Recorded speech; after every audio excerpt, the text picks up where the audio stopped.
বাংলাদেশে একসময় আতঙ্কের নাম ছিল গুম। অনেক মানুষ মাসের পর মাস ছিলেন নিখোঁজ। তাদের কেউ কেউ আর ফিরে আসেননি বলে অভিযোগ রয়েছে। এ ঘটনায় জড়িতদের বিচার চান স্বজনরা। এমনই বাস্তবতায় আজ পালিত হচ্ছে আন্তর্জাতিক গুম প্রতিরোধ দিবস। বাবাকে ছাড়া আমি একটা মুহূর্তে আমার বাবাকে ছাড়া যে কষ্ট মেয়েটা বুঝি, আমার থেকে কে ভালো বুঝে বাবা না থাকার যন্ত্রণা।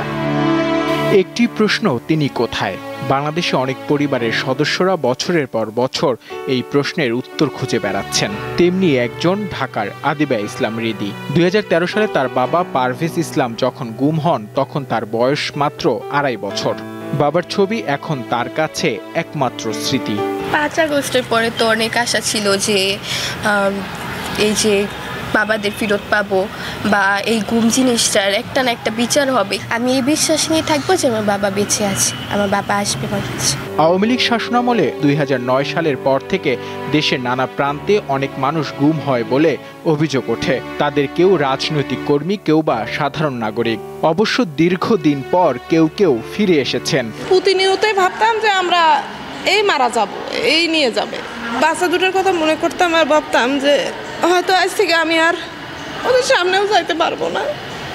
ওদেরকে যখন ওখান থেকে ছেড়ে দেওয়া হয়েছে তখন বলা হয়েছিল যদি তোমরা মুখ খুলিস পুরো বাচ্চা দুটো সহকারে নিয়ে এসে তোদেরকে ক্রস ফায়ার করবো।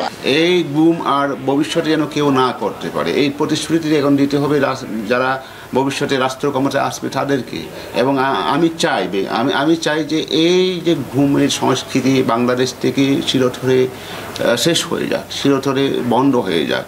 আমাকে ইসলামিক ভিডিও পোস্ট করার কারণে এবং ইন্ডিয়া বিরোধী ভিডিও পোস্ট করার কারণে এর জন্য গুম করা হয়েছিল। গুম হওয়া ব্যক্তিদের পরিবারের সদস্যদের সংগঠন মায়ের ডাক বলছে, এই অপসংস্কৃতি চিরতরে বন্ধে রাষ্ট্রকে কঠোর হতে হবে। বিশ্ব গুম দিবস উপলক্ষে রাজধানীর মানিক মিয়া অ্যাভিনিউতে আলোকচিত্র প্রদর্শনীর আয়োজন করেছে সংগঠনটি। গুম করা হয় শুধু তাকেই গুম করা হয় না, আসলে পরিবারের সবটা মানুষ, যতগুলো পরিবারের সন্তানদেরকে নিয়ে যাওয়া হয়েছে পুরো পরিবারটাই কি একটা মনে হচ্ছে না যে হত্যাযোগ্য একটা মৃত্যুপুরীর মধ্যে আছে একটা। শুধুমাত্র ভিন্ন মত করার কারণে, ভিন্ন দল করার কারণে তো এটা কোনো কারণ হতে পারে না আসলে গুম হয়ে যাওয়ার জন্য। একেবারে এই সত্যিকার অর্থে যদি বিচারিক কাজ বলেন সেই জায়গাতে কিন্তু কোনো মুভমেন্ট আমরা দেখিনি।